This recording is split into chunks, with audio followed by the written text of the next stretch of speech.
What is going on, everyone? Zainov here with your daily tips, tricks, and news for Battlefield 4. So for today's video, I decided to review the MP7 PDW available with the China Rising DLC. When I first started to use this weapon, I found it pretty useful.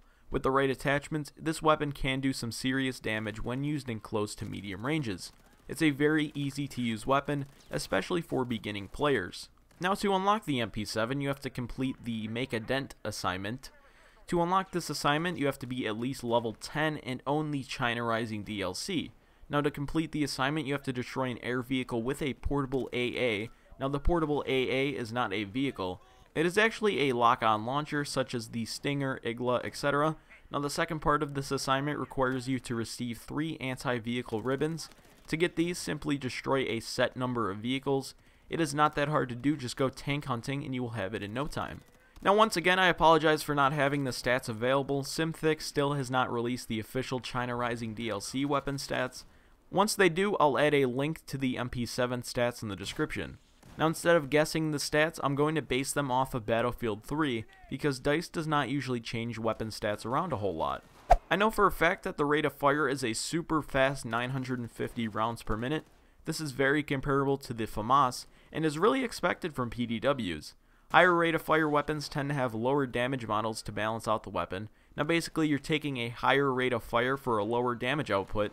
Now I tend to stay away from these weapons because I like to kill quick and clean. However, having a higher rate of fire means more shots can be fired into your targets. Now it's not a huge drawback, but just a tiny one. I'm guessing the maximum damage is around 20 and the minimum is around 10 to 11 based off of Battlefield 3's version of the MP7. Now in Battlefield 3, the damage drop-off started at 12 meters and stopped at 50 meters. So in Battlefield 4, I found myself having a very hard time killing at range, so the damage drop-off is probably the same. Now in close quarters, you will kill in 5 shots. Now because of the MP7's really high rate of fire, killing enemies in close quarters won't really be an issue. One drawback of this weapon is the inability to kill fast from a distance. Now if you try and kill somebody from about 40 to 50 meters away, it will take you roughly 10 shots. This makes it really difficult to kill that person because they will start bunny hopping to avoid your shots. Now to get the full benefit of this weapon, I would stick to close to medium range use only. In Battlefield 3, the MP7 had a 20 round magazine. Well, I guess DICE thought that 20 rounds was not enough and they decided to double it to 40. This number doesn't include the already chambered round, however, which leaves you at 41 rounds. I found 20 rounds to be a hassle in Battlefield 3, so I'm really glad DICE decided to double it. It makes it really easy to drop a few guys before they could even get a shot off on you. In Battlefield 3, the MP7's left and right recoil was 0.45 on each side. Now in Battlefield 4, I'm convinced that DICE drastically reduced this to about 0.20 or 0.25. I tend to use a compensator barrel attachment to reduce the muzzle drift even more.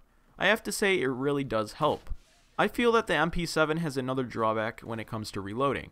I think it takes about 2 to 3 seconds for the short reload and 3 to 4 seconds for the long reload animation. A lot can happen in 2 seconds, so to avoid getting caught with your pants down, I recommend reloading after every kill. Even though the MP7 has 40 rounds in the magazine, I found myself running out of ammo very quickly due to its high rate of fire. Now to combat this disadvantage, I would usually run the offensive field upgrade to ensure I get the extra ammo to start with. Now in addition to that, you could also run with a fellow support player that actually throws you ammo. My recommended loadout would be the MP7 with a red dot sight, laser sight, and compensator barrel attachment. This setup works best for dealing with enemies up close, and the red dot sight makes it really easy to track your targets from a distance.